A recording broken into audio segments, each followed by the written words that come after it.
Good afternoon, class 7th. Now your history chapter number 2. Chapter 1 आपका मैंने complete करा दिया था. आपका साइंस का कोर्स तो कंप्लीट हो गया है, अब टर्न सोशल साइंस का है.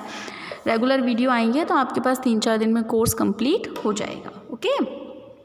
Then new rules and rulers. ठीक है. अब देखो अपन ना थोड़ा सा पीछे चलते हैं. पीछे वाले लेसन में आपने क्या क्या पढ़ा था? आपने पढ़ा था सोर्सेस ऑफ हिस्ट्री, और मैंने आपको एक टेबल बताई थी कि 3 तरह के थे. सबसे पहले राजपूत आए थे, फिर सल्तनत आए थे, फिर मुग़ल आए थे. तो अब हम बात करेंगे कि इंडिया में कब कब कौन कौन से राजा ने किस एरिया में अपना अपना अधिकार जमाया. ठीक है. हम बात करते हैं 700 AD की. 700 AD में हर्षवर्धन जो थे उनकी डेथ हुई और पूरा का पूरा एम्पायर जो है वो ब्रोक हो गया. तब तक पूरे भारत पे हर्षवर्धन का ही राज चलता था, चाहे वो नॉर्थ हो, ईस्ट हो, साउथ हो या फिर वेस्ट हो. ठीक है. लेकिन अब छोटे छोटे पावर्स जो हैं वो सामने आने लगे थे. छोटे छोटे सब ऑर्डिनेट्स, इन्हें बोलते थे सामंतास. क्या बोलते थे इनको? सामंतास. ठीक है. आपको बुक भी दिख रही है, आपको मेरी आवाज़ भी आ रही है. ओके. अब क्या हुआ कि ये जो सब ऑर्डिनेट्स थे ये आपस में ही रूलर मतलब शासन के लिए हमेशा लड़ते रहते थे और अपना इंडिपेंडेंट रूल करना चाहते थे. ये अपने इंडिपेंडेंट राजा बनना चाहते थे. ठीक है. इन्हीं में से कुछ थे, वो थे राजपूत, गुर्जर प्रतिहार, परमार, चंदेल, राष्ट्रकूट, चालुक्य, पाल, पांड्या, चोल्स, चेरास. कितने सारे थे. अब अपने को ये सब पढ़ना है. सबसे पहले है नॉर्थ इंडिया के. नॉर्थ इंडिया में जो साम्राज्य था वो था राजपूत का. ठीक है. राजपूत किंगडम के बाद सबसे इम्पॉर्टेंट पोर्शन आया गुर्जर प्रतिहार का, जिन्होंने मंदौर में किया. चालुक्य जिन्होंने अजमेर में शासन किया. परमार जिन्होंने मालवा में किया. और चंदेलास जिन्होंने बुंदेलखंड में किया. ठीक है. अगर हम बाकी इंडिया की बात करें, ईस्ट साइड में पाल्स ने किया बंगाल में शासन. डेक्कन में देखें तो राष्ट्रकूट और चालुक्य ने किया. और इन्हीं के साथ साउथ इंडिया में छोटे छोटे राजा जैसे पांड्या, चोलास और चेरास ये भी सामने आए. तो ये सारे नाम आपको याद होने चाहिए. राजपूत, गुर्जर प्रतिहार. तो ये क्वेश्चन आ सकता है कि कितने तरीके के छोटे छोटे सामंत जो थे वो सामने आए. अब हम एक एक करके सबके बारे में पढ़ेंगे. सबसे पहले नॉर्थ इंडिया में कौन आए थे? राजपूत. राजपूत वर्ड संस्कृत वर्ड राजपुत्र से है, मतलब राजा का बेटा. ये हमारे यहाँ सेंट्रल एशिया से आए थे. ठीक है. हुन इन्वेंशन के बाद. ठीक. वैदिक काल में इन्हें वॉरियर का नाम दिया गया था. ये बहुत बड़े योद्धा थे जैसे क्षत्रिय. ठीक है. इन्हें सूर्यवंशी और चंद्रवंशी 2 अलग अलग फैमिली में बांटा गया. सूर्यवंशी जो सन की फैमिली से थे, चंद्रवंशी जो मून की फैमिली से थे. दोनों ही तरीके के लोग राजपूत थे. और इनकी कुल का नाम था अग्नि, मतलब फायर फैमिली से ये पैदा हुए थे. इन्हें अलग अलग कैटेगरी में बांटा गया, जैसे तोमर, चौहान, सोलंकी, परमार और गंधवाल और चंदेल. ठीक है. अब हम थोड़े थोड़े पढ़ेंगे. तोमर्स जो थे उन्होंने दिल्ली में शासन किया. कहाँ पर किया? दिल्ली में. देन चौहान जो थे उन्होंने राजस्थान में किया, जैसे अजमेर में. फिर पृथ्वीराज चौहान उनके सबसे बड़े राजा कहलाए, जिसे मोहम्मद गौरी को उन्होंने हराया था 1191 में. बाद में गौरी ने पृथ्वीराज को हराया और उनको मार दिया. सोलंकीज गुजरात में शासन करते थे, जिन्होंने बहुत बड़ा दिलवारा टेम्पल जो है कहाँ पर है? माउंट आबू में. और सूर्य मंदिर कहाँ पर? गुजरात में बनवाया. ठीक है. इसके बाद परमार जो थे उन्होंने मालवा में भोज परमारों ने शासन किया, जैसे हमारे यहाँ राजा भोज भोपाल में. धार उनकी कैपिटल थी. इसके बाद उदयपुर का नीलकंठेश्वर टेम्पल जो है वो उन्होंने ही बनवाया है. ठीक है. कन्नौज में गढ़वाल्स थे. ठीक है. जिन्हें बाद में जयचंद्र ने मोहम्मद गौरी ने हरा दिया था. चंदेल जो थे वो बुंदेलखंड थे, जिन्होंने खजुराहो को अपना कैपिटल बनवाया और वहीं पर बहुत सुंदर सुंदर टेम्पल बनवाए. तो ये सारी किसके बारे में पढ़ा आपने? राजपूत के बारे में. तो राजपूत ध्यान रखना, आपको ये टेम्पल्स वगैरह के नाम आएंगे. ओके. चलिए. Now the गजवेद.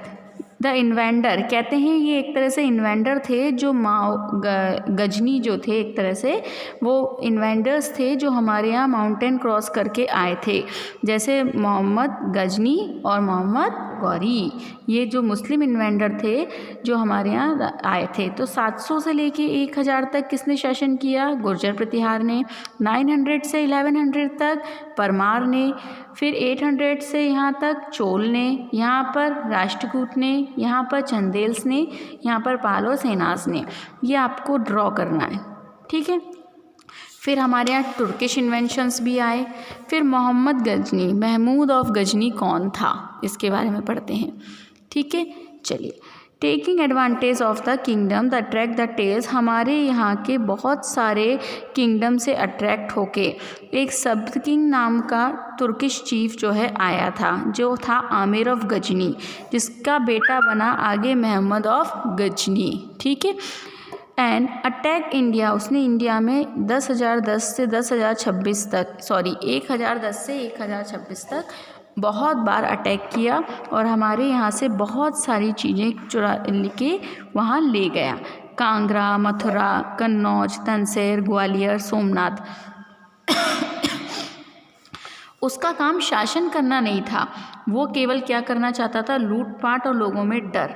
Mohammad Ghori after 1.5 century who established Muslim rule in India, Bharat में मुस्लिम शासन सबसे पहले स्टार्ट किया मोहम्मद गौरी ने। मोहम्मद गौरी ने गौरॉइड डायनेस्टी बनाई, गजनी एम्पायर को आगे बढ़ाया और उनके नाम का राजा था मोहम्मद गौरी, ठीक है। उसको मुल्तान, पेशावर और लाहौर का काम दिया। पृथ्वीराज चौहान को उसने हराया। पहले पृथ्वीराज ने हराया, सेकंड में उसने हराया और थर्ड में उसने पृथ्वीराज को मार दिया। अब आते हैं पाल पे। पाल जो है आज का जो एरिया बिहार, झारखंड और वेस्ट बंगाल का है, वहाँ पर उन्होंने क्या किया था? उन्होंने शासन किया था। गोपाला उनके फर्स्ट रूलर थे। उनके बेटे धर्मपाल हुए। धर्मपाल ने साउथ ईस्ट एशिया पे कब्जा किया और देवपाल डायनेस्टी को आगे बढ़ाया। पाल राजाओं की प्रॉस्पेरिटी बहुत फेमस थी। उन्होंने सेना डायनेस्टी को आगे बढ़ाया, लेकिन बाद में मुस्लिम्स ने उनको डिफीट कर दिया। नाउ गुर्जर प्रतिहार। गुर्जर प्रतिहार जो थे, उन्होंने वेस्ट इंडिया में गंगेटिक वैली के तरफ शासन किया। ये साउथ वेस्ट राजस्थान में इन्होंने हीरा चंद को डायनेस्टी का उत्तराधिकारी बनाया, ठीक है। इसके अलावा भोज जो थे वो सबसे फेमस प्रतिहार राजा थे, जिन्होंने 836 तक शासन किया था। ये राष्ट्रकूटों के कंट्रोल से सेंट्रल इंडिया के पार्ट को चुराना चाहते थे, ठीक है। अब आते हैं राष्ट्रकूट। तो राष्ट्रकूटों ने किसको हराया? गुर्जर प्रतिहार को। अब राष्ट्रकूट जो है वो large part of southern central है, northern India between the 8th and 10th century. Rashtrakuta came to power under the leadership of Dantidurga, ठीक है। राष्ट्रकूट कब सामने आया? दंती दुर्ग के समय। आज ये दंती दुर्ग अभी भी फेमस है। इनके 2 राजा फेमस थे, कृष्णा फर्स्ट, और इन्होंने कैलाशनाथ नाम का टेम्पल बनवाया था। बाद में जो राष्ट्रकूट राजा आए उसमें ध्रुव राजा जो थे वो बहुत फेमस थे। इन्होंने कन्नौज में बहुत सारे फेमस टेम्पल बनवाया और पाटलिपुत्र को अपनी कैपिटल बताया। फिर अमोघ वर्ष जो आए उन्होंने मनियाखेड़ा को अपनी कैपिटल बना लिया। बाद में चालुक्य राष्ट्रकूटों को हराया चालुक्य ने। किसने हराया? चालुक्य ने।